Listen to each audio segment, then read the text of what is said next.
It's about that time of day again. My name is Joseph. It's Thursday evening, January 19th, 2017. This is your nightly newsletter. We're covering crude oil, S&P, gold, euro, and FDAX this evening. Crude oil is range-bound and price is bullish as the buyers take price back inside a very narrow range where we spent most of the day today. The E-mini S&P, the E-mini is bearish, trying to retest the low after a big overshoot of the channel sent prices correcting higher to finish today's session. Got a pretty interesting chart on the S&P. You're going to want to stick around for that tonight. Gold is bullish and trying to finish rotation back to the high of a megaphone this evening, which tells the buyers they have short-term opportunities to buy the next pullback. Euro is bullish and trading at the measured move this evening, which tells the buyers to look for a two-legged pullback to a previous level of support so they can buy low for a target going back up to retest the high.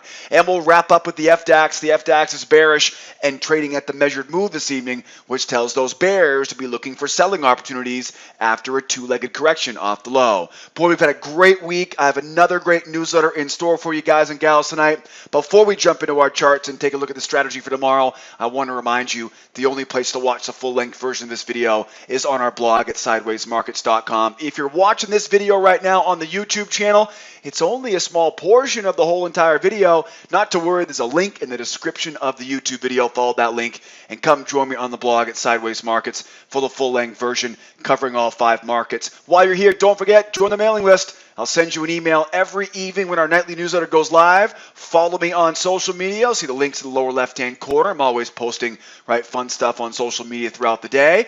Grab those charts in tonight's video. Have those charts ready for your Friday trading session. Remember that link says, download today's charts. And of course, don't forget, grab that free pass. You're going to learn more in 90 minutes with me on that free pass than you will anywhere else on the interwebs. I can guarantee you that. And please remember, if you're brand new here to the ever-growing School of Trade community, please don't forget to check out the frequently asked questions page on the website for the who, what, where, when, and why.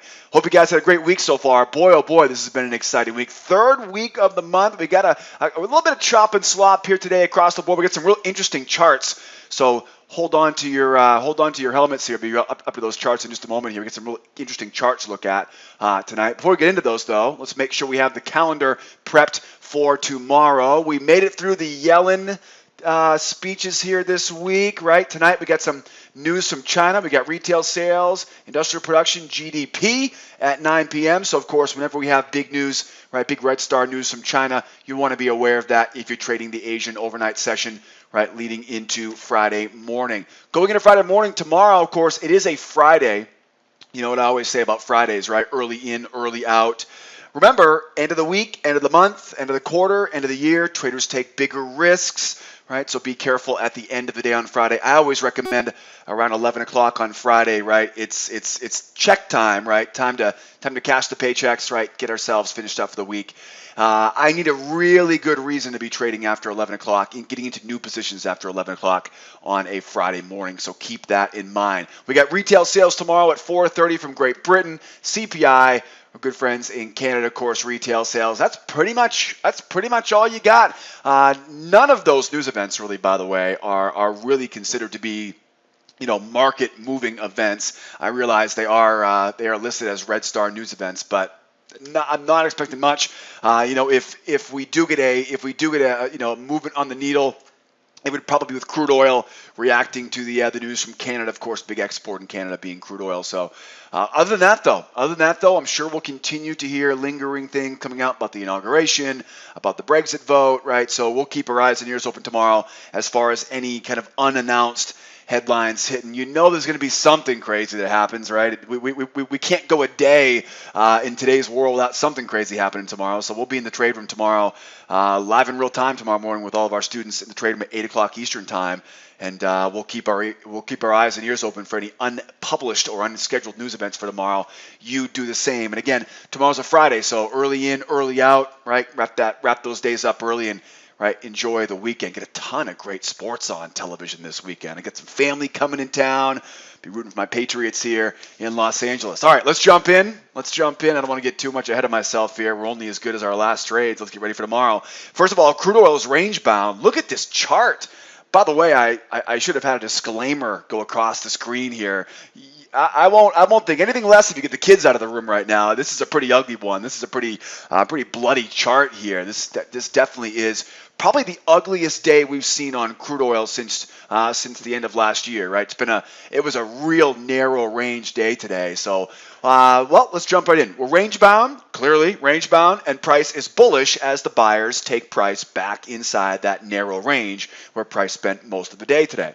Whenever I see a trading range on the chart, I know to buy the low, sell the high, avoid the middle, and focus on failures until I see a successful breakout pullback to begin a new trend tomorrow. The pendulum swing is certainly something to consider going forward here tonight. The sellers just tried and failed to break out of the range at the lows, so we'll now be looking for buying opportunities as price goes back into the range and possibly a move all the way back in the opposite direction, right back up for the pendulum swing on the opposite side. So of course, if you're with us today in the trade room, a very choppy, sloppy, range-bound market, right? Whenever we see a trading range on the session, right, we're buying low, we're selling high, and of course, great example here, right, of what I call the pendulum swing. Now, we go over all these details of this inside the intermediate course, right? But I want you to think about the trading range, right? So imagine now there's a trading range. Now, what causes a trading range? Bear with me here. I'm gonna wrap it all together here at the end,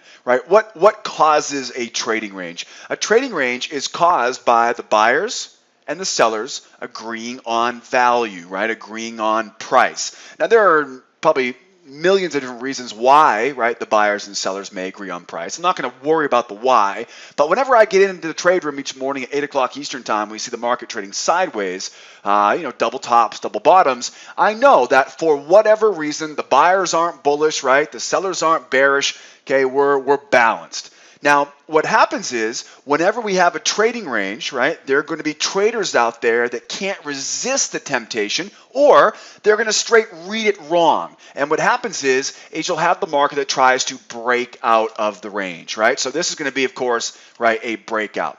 Now, I know that you and I don't do this because we are educated traders, right? But this may be a while ago, but think back when you were a brand new trader. I know I'm guilty of this as well. When I was a new trader, I, for whatever reason, thought it was a really good idea to sell a range breakout. Guys, don't do that, by the way. You'll see some success a little bit here and there, just enough to keep you trying to add a few more filters, right, to know which breakout to take. But the reality is, trading breakouts will eventually bleed you dry in your account, right? And you'll have to go back to work and get a third job, right, to keep putting money back in that account again. So the reality is trading breakouts are highly unreliable. You never know which one's going to break out, and we suffer from hindsight bias as human beings because, or survivorship bias, right? In other words, all we remember are the successful examples of breakouts, right? We conveniently, as human beings, forget, right, that most breakouts fail because as new traders, we don't go back in time and look at examples far back in history. It's not 10 trades, it's 100 trades we want to go back and look at. So the bottom line is, as human beings, we are wired flawless, we're flawed, right, in our wiring for kind of the psychology behind this, right? And that creates traders who want to trade breakouts. So when traders try to sell that breakout, right, because we're as human beings, we're wired, right, to kind of think as bad traders, as bad as that sounds, right? That's why we do a lot of work with psychology here at School of Trade. But the reality is traders will try to sell that breakout. Now, what usually happens is the traders that try to sell that breakout, right, they'll get a pullback, right? Maybe they get stopped out, maybe they don't, right? But now you have all of the pullback traders, right? So the first traders that come in, okay, are now going to be the breakout traders, right? Woohoo, sell the breakout. I've seen it work before. Maybe this will work again. Okay, well, it pulls back. Now you have all the pullback traders, right? All the slightly more educated traders out there that know, you don't sell low, right? You sell a retracement. You sell a pullback, right? So now the pullback sellers come in, right? And they sell, right? Now, at this point, you've got the breakout traders, right? You got the pullback traders, okay? All the bears, right? All the bears are now, again, all of the somewhat uneducated bears are now in this trade to the downside. But the reality, though, is this foundation is built on a balanced market. So unless we see more sellers coming in other words, more bears selling low, Okay, and the only time we see a market selling off, going low, more sellers coming in, selling low, is when we have a really strong trend. But the reality is, the day starts off as a range, there is no strong trend. And so as this market goes lower, you have guys like myself, right, buying into, right, the move as it comes, right, out of that range, right? So sellers, breakout sellers are in, pullback sellers are in, but it's a flawed methodology because you're trying to expand a range that is a balanced range, not a trending market. Now, here's what happens, right? Once the buyers overwhelm those sellers, now all of a sudden, the market starts, right, to make its way back inside of that range. Now, I don't know about you, right? But when I try to sell short, right, and price starts shooting back against me, right, I'm probably going to start, if not taking all of my position off, right, for a loss, at least start to scale out of that position because it looks like I'm wrong. Now what happens is you've got buyers, right, who are buying the low of this range, right? They see the balanced range there. You're buying low, selling high. Also combined now, you have the sellers. Now remember, you've got two types of sellers. You've got the breakout sellers and the pullback sellers. They're now trapped in this trade. And the higher it gets, right, the higher it gets, the more pain these sellers go in, and the more pain, right, the more aggressively they're going to get out of their positions. So what ends up happening is price breaks out of the range, buyers are buying the breakout, and soon sellers are buying the breakout. Now what happens is this short covering rally fuels going higher. And what ends up happening is you end up getting this real strong move back in the opposite direction. Okay, sellers have to get out, they buy their way out, and again, people who have properly identified the range, right, they're buying on the way back in, right? That's the psychology of what's going on at that time. Now, the balance range, right, there was balance right in the middle of that range. Now, what happens when a market goes out of balance, right? What would happen to you if I walked over to you and gave you a little bit of a push in one direction, right? What would you do? Your body would naturally, right, it would, right, your instincts would be to stabilize yourself by shifting your weight to the other foot, right? This is what happens when the market tries to go outside of that range, right? Imagine now someone gives the market a little push lower, but when it corrects, it's going to offset that momentum lower and shoot higher, right? And this is where, right, the pendulum swing comes in.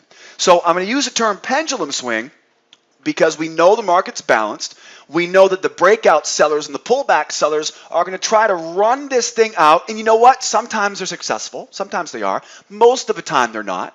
Okay, vast majority of breakouts fail. And so we expect to see the sellers try once, try twice, right? Breakout sellers and pullback sellers. And then when they fail, that's shooting, right? Going back up into that range. And it usually keeps going, right? It usually keeps going. The target is back to the opposite side, but we now know it's likely going to continue, right, with that shift in momentum, right? Again, imagine me walking over and just giving you a little bit of a push, right, in one direction, right? You would stumble left and then overcorrect right? That momentum shift is exactly what happens, right? This is kind of the way the world works, that pendulum swing, right, going back and forth. So now that you look at the chart now you can see why, right, I say, okay, we have the trading range to begin the session, and here we go, right? You've got your breakout sellers, right? You've got your pullback sellers, and then once this thing starts going higher here now, right, we start seeing this market shift gears, big pendulum swing, right, in the opposite direction. So we're anticipating now, right, this market's going to want to shoot higher. Now, with that said, whenever I have a trading range, I always focus on failures, right? Focus on failures. So now we know what the directional move, right? The directional bias of this market is. I'm going to use this trend line that you see down here, right? Find some areas of support. And really at this point right now, my job is to find a way, right, to buy this market as it tries, right, as it tries to go lower, right? And what I'll do is I'll use little small versions, right? Little minor versions of that 2-try rule, right? So price goes down, 2 tries, back up, right? I want to get outside of the range, knowing that the pendulum swing is trying to send this price back higher here, find ways to buy the area.